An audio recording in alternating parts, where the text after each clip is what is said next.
नमस्कार दोस्तों, स्वागत आप सभी का आपके अपने YouTube channel online study with DK में। और आज हम आपके लिए लेकर आए हैं एनसीईआरटी ईवीएस नोट्स जो कि होंगे हिंदी में और क्लास थर्ड के लिए। और ये सभी जो नोट्स होंगे ये आपकी आने वाली कोई से भी टैट एग्जाम, चाहे आप रीट हो, सी टेट हो, सुपर टैट हो, यूपी टेट हो, किसी भी टैट एग्जाम की तैयारी कर रहे हैं जिसमें प्राइमरी लेवल के लिए एग्जाम होती है, वहां पर ईवीएस पूछा ही जाता है। तो चलिए और स्टार्ट करते हैं और देखते हैं आज के मेरे थर्ड क्लास के संपूर्ण ईवीएस से संबंधित वो सभी टॉपिक जिनसे अक्सर क्वेश्चन आपको सी टेट और कोई भी टेट एग्जाम में हमेशा देखने को मिलते ही हैं। तो चलिए बिना देर किए स्टार्ट करते हैं और समझते हैं आज के मैं थर्ड ईवीएस के उन महत्वपूर्ण टॉपिक को। तो सबसे पहले यहाँ पर बात करेंगे, फर्स्ट टॉपिक हमारा है यहाँ पर ब्रेल लिपि। तो देखिए इसी पर्यावरण में जो जो टॉपिक महत्वपूर्ण थे उन्हीं से ये टॉपिक निकाले गए हैं। तो यहाँ पर ब्रेल लिपि से आपको क्वेश्चन हमेशा देखने को मिलता है, भाई ब्रेल लिपि जो है ये किसके नाम पर पूछी जाती है या कौन इसके आविष्कारक हैं, इसमें कितने बिंदु होते हैं, किस लिए होती है, ये सारी चीजें सिंपल सी बातें हैं। तो यहाँ पर हम बात करते हैं कि ब्रेल लिपि जो होती है एक मोटे कागज पर लिखी जाती है और साथ ही साथ इसमें एक नुकीली चीज से बिंदुओं को उभारा जाता है। तो जिस प्रकार हम कागज में सुई से छेद करते हैं ना, वैसे ही यहाँ पर बिंदु उभर जाते हैं इसके अंदर और उन पर स्पर्श हाथ फेर करके उन्हें समझा जाता है। तो ब्रेल लिपि में उभरे हुए जो बिंदु होते हैं, बिंदुओं पर उंगलियों के सहारे से पढ़ा जाता है। और आगे इसमें बात करते हैं, ब्रेल लिखावट जो होती है उन लोगों के लिए होती है जो आंखों से देख नहीं सकते हैं, तो ये हम सभी जानते ही हैं।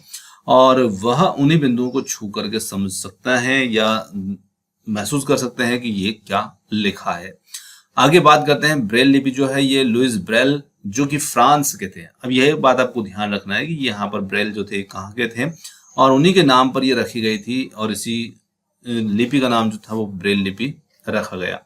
आगे बात करते हैं, लुइस ब्रेल की 3 साल की उम्र में कैसे दुर्घटना से इनकी आंखों की रोशनी चली गई थी और तब से इनके अंदर ऐसा जुनून था कि भाई पढ़ने का इनको बहुत शौक था और इसी वजह से इन्होंने इस लिपि का आविष्कार किया जो आज बहुत ही मशहूर है।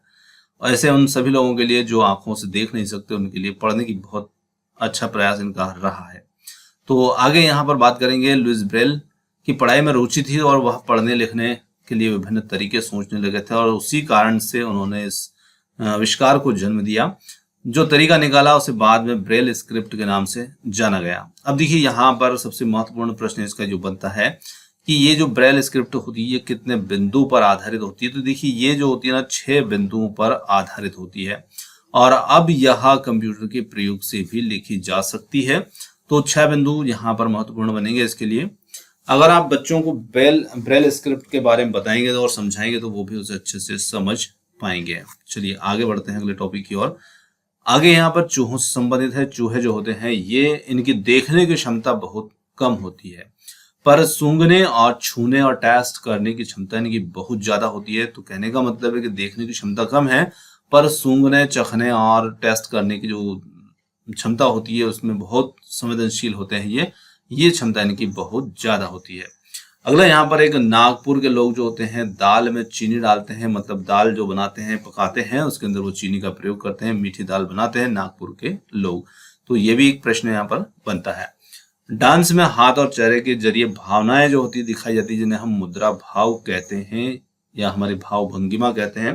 तो भाव भंगिमा संबंधित प्रश्न है, डांस से संबंधित प्रश्न है ये। आगे बात करते हैं, उल्लू जो होते हैं ये अपनी गर्दन को पीछे तक घुमा सकते हैं। तो पक्षी से संबंधित प्रश्न आता है, कौन से पक्षी जो अपनी गर्दन को पीछे तक घुमा सकते हैं या बहुत ज्यादा एरिया, पीछे का एरिया भी वो देख सकते हैं। तो उल्लू वो पक्षी होता है। चलिए आगे इसमें बात करेंगे, पक्षियों के पंख जो होते हैं ये उन्हें उड़ने में मदद करते हैं और गर्माहट भी देते हैं। तो देखिए उड़ने में तो मदद करेंगे ही सही पर साथ में गर्माहट भी देंगे, यानी कि ठंड से भी बचाते हैं। और पक्षियों के पुराने पंख झड़ते रहते हैं और नए पंख उनको आते रहते हैं। शुरुआत में बर्तन पत्थर या चिकनी मिट्टी के बनाए जाते थे। तो बर्तन जो थे पत्थर या चिकनी मिट्टी के पहले बनाए जाते थे। अब धातु के बर्तन हमें देखने को मिलते हैं। श्रीनगर के अंदर एक प्रसिद्ध कहवा चाय बनाई जाती है। ये कहवा चाय जो है प्रसिद्ध है, कहाँ की है? श्रीनगर की। इस प्रकार से प्रश्न इसका हमेशा आता है। डल झील जो कि श्रीनगर में है, तो डल लेक यहाँ पर लिखा है तो वही डल झील है, इसका मतलब श्रीनगर के अंदर ये स्थित है।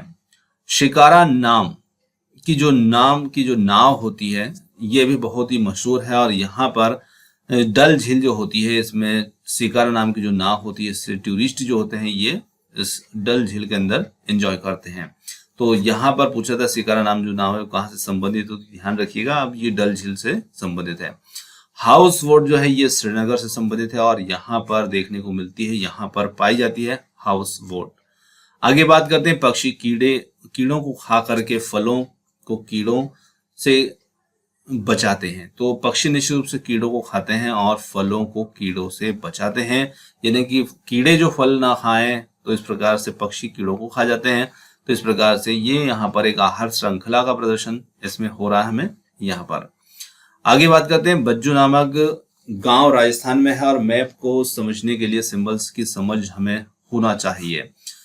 आगे यहाँ पर बात करेंगे रीयूज वाटर के बारे में डिस्कशन करने से बच्चों में जल संरक्षण के प्रति जागरूकता आएगी। तो यहाँ पर एक टॉपिक था जो कि हम पानी का पुनः प्रयोग कैसे कर सकते हैं। तो विभिन्न तरीके यहाँ पर पर्यावरण की बुक के अंदर समझाए गए हैं कि आप जो पानी नहाने धोने में यूज करते हैं उसे आप पेड़ पौधों में डाल सकते हैं या दूसरे किसी जंतु पशु आदि को नहला सकते हैं। ऐसे हम प्रयोग यहाँ पर दिए हैं पानी का पुनः उपयोग के बारे में। तो ये रीयूज वाटर के बारे में बताया गया है थोड़ा सा यहाँ पर कि हम बच्चों को ऐसा थोड़ा सचेत करेंगे तो निश्चित रूप से उनमें जल संरक्षण के प्रति उनमें जागरूकता आती है। हांगकांग में सांप खाए जाते हैं और इसके सूप को लिंग हू फैन कहते हैं। ये काफी महत्वपूर्ण है। लिंग हू फैन कहाँ का प्रसिद्ध डिश है और ये किसका बनाया जाता है, तो ये सांप का बनाया जाता है और हांगकांग में खाया जाता है। चलिए आगे यहाँ पर कश्मीर और गोवा से संबंधित है जो कि नारियल और सरसों के तेल से संबंधित इनसे प्रश्न हमेशा पूछे जाते हैं कि एक राज्य है जहां पर सरसों के तेल में मछली पकाकर खाते हैं तो वह नाम दे देते हैं कि कौन से राज्य में। तो कश्मीर के अंदर जो होते हैं सरसों के तेल में मछली को पका करके खाते हैं, जबकि गोवा में नारियल के तेल में मछली को पका करके खाया जाता है। तो इन दोनों से संबंधित बातों को ध्यान रखिएगा आप। कश्मीर सरसों है और गोवा जो है वो नारियल है। तो गोवा नारियल के तेल से संबंधित है। टेपियोका एक प्रकार का फल है जो केरल में उबाल करके खाया जाता है। काफी बार ये पूछा भी जा चुका है। टेपियोका एक प्रकार का फल है जो कि केरल में खाया जाता है। आगे बात करते हैं वल्चर या गिद्ध की जो कि मरे हुए जानवरों को खाता है। तो मरे हुए जानवरों को कौन सा जीव खाता है, इस प्रकार से प्रश्न रख देते हैं, 4 विकल्प रख देते हैं। तो इसके अंतर्गत आता है वल्चर या गिद्ध। आगे बात करते हैं हमिंग बर्ड की चोंच सुई की नोक जैसी होती है। हमिंग बर्ड एक सबसे छोटा पक्षी होता है, उल्टा उड़ने वाला पक्षी होता है, इसी वजह से हमिंग बर्ड जो होते हैं प्रसिद्ध होता है। तो इसी संबंधित यहाँ पर चोंच है तो उसकी चोंच जो होती है सुई की नोक जैसी होती है। आगे बात करते हैं कबूतर की चोंच जो होती है गुलाबी और पंख जो होते हैं इसके ग्रे रंग के होते हैं। तो इन जानवरों से संबंधित चोंच और पंखों से संबंधित ये टॉपिक है। आगे बात करते हैं असम के घर जो होते हैं ये जमीन से 10 से 12 फुट के ऊपर होते हैं और यहाँ बांस से बनाए जाते हैं। अब देखिए ये 10 से 12 फीट ऊपर क्यों होते हैं, तो वजह भी यहाँ पर आपको देखने को मिलेगी। और ये बांस के बनाए जाते हैं और घर के अंदर भी लकड़ियों का प्रयोग यहाँ पर होता है। तो देखिए इनका ऊपर बनाने का जो कारण होता है वो ये होता है कि असम में घरों को ऊंचाई पर बनाए जाने के जो कारण होते हैं कि असम में बारिश जो होती है काफी तेज होती है, ज्यादा होती है, भारी बारिश होती है, जिसके कारण घर में पानी भरने का खतरा वहां पर बना ही रहता है। इसी वजह से घर जो होते हैं इतने थोड़े से ऊंचाई पर हमेशा बनाए जाते हैं और जो लकड़ी के बनाए जाते हैं। आगे बात करते हैं मनाली से संबंधित। मनाली में पत्थर और लकड़ी दोनों से घर बनते हैं और यहाँ पर बारिश के साथ साथ बर्फ भी पड़ती है। तो यहाँ पर पत्थर और लकड़ी दोनों प्रकार के घर देखने को मिलते हैं क्योंकि यहाँ पर बर्फ भी होती है। आगे बात करते हैं राजस्थान में जो घर होते हैं उनमें से कुछ प्रकार के घर है मड़, जो कि एक प्रकार की गीली मिट्टी के बनाए जाते हैं और छत झाड़ियों से बनती है। तो इन्हें मड़ नाम दिया गया है, देखिए यहाँ पर मड़। ठीक है, आगे बात करते हैं राजस्थान के लोग टैंक को टांका भी कहते हैं या टंका भी कहते हैं। तो ये कहीं कहीं पर टांका बोला जाता है, कहीं पर टंका बोल देते हैं, है ना। तो ये लोग जो होते हैं टैंक को टांका या टंका भी बोलते हैं। चलिए आगे बात करते हैं राजस्थान के लोग अपने घर के आंगन में गड्ढा बनाते हैं और उसी को ये टैंक या टंका कहते हैं क्योंकि यहाँ पर बारिश कम होती है और वो क्या करते हैं पानी को उस टैंक के अंदर बरसाती पानी जो होता है उसको इकट्ठा करते हैं और उसे लंबे समय तक प्रयोग में लाते हैं। राजस्थानी लोग छत को ढलानदार बनाते हैं जिससे वह बारिश के पानी को इकट्ठा करते हैं और उसका उपयोग अपने दैनिक जीवन में करते हैं।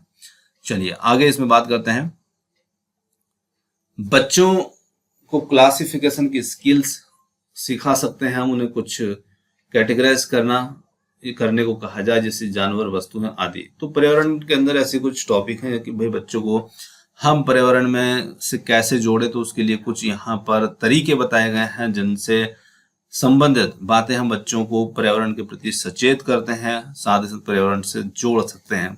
तो ऐसे ही यहाँ पर कुछ टॉपिक भी लिए गए हैं और ये टॉपिक हमें बताएंगे कि पर्यावरण अध्ययन से हम बच्चों को, पर्यावरण संरक्षण से हम बच्चों को किस प्रकार से जोड़ सकते हैं।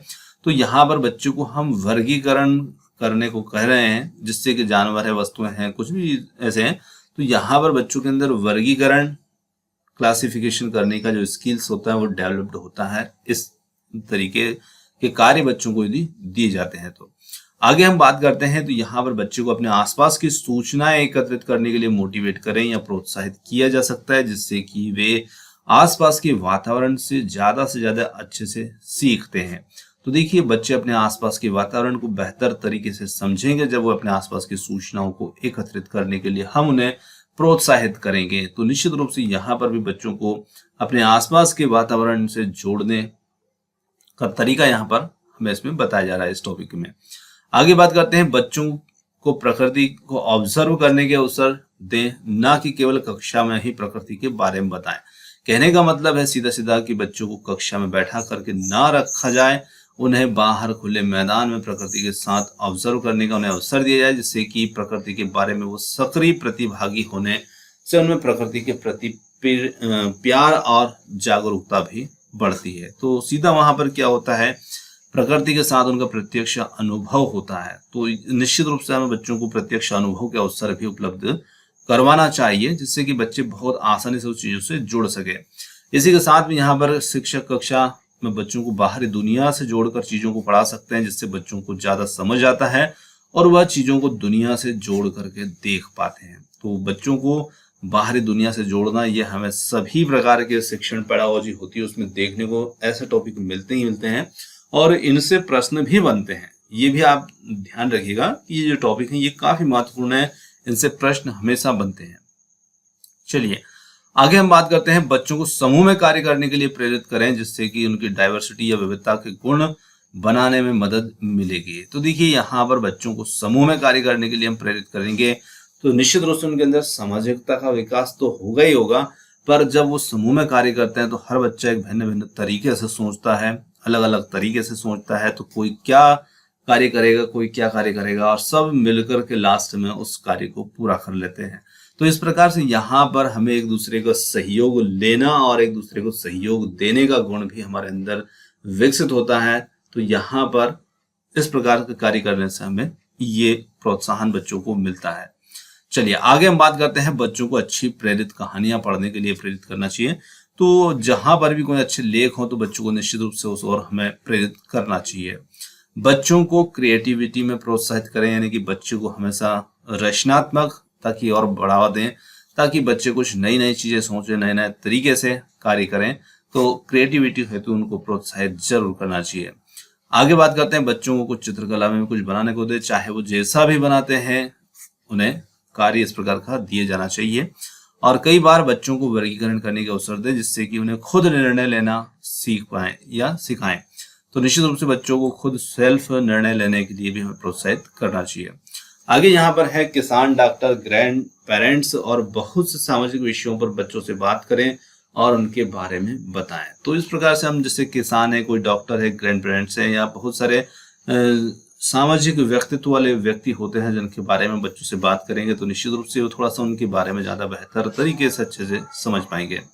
बच्चों को पेड़ से दोस्ती करना सिखाएं, उनका ध्यान कैसे रखना है यह बताएं और पर्यावरण के प्रति जागरूक करें। देखिए, पेड़ से दोस्ती करने का मतलब यह है कि जब बच्चे पेड़ से दोस्ती करेंगे तो निश्चित रूप से उसकी देखभाल, उसकी सुरक्षा की वो जिम्मेदारी भी लेते हैं और उसको देख रेख करते हैं और पौधा बड़ा होता है, विकसित होता है। तो इस प्रकार से हम बच्चों को पर्यावरण के साथ में जोड़ सकते हैं। बच्चों को अपने देश की संस्कृति, रीजनल सॉन्ग्स, नृत्य सभी के विषय में जानकारी दें और साथ साथ उनमें ज्यादा जानने की उत्सुकता भी जगाएं कि वो ज्यादा अपने देश, संस्कृति आदि को समझ पाएं और उसके प्रति जागरूक बने। बच्चों को आसानी से यूज होने वाले रिसोर्सेज के बारे में बताएं और उनको बढ़ावा भी दें जो हमें आसानी से उपलब्ध होते हैं। बच्चों को उनके अनुभवों को से जोड़ करके चीजों को समझाएं और बच्चों को खुद को एक्सप्रेस करने का मौका दे, यानी कि खुद खुद को वो अभिव्यक्त कर पाए, ऐसा बच्चों को मौका मिलना चाहिए।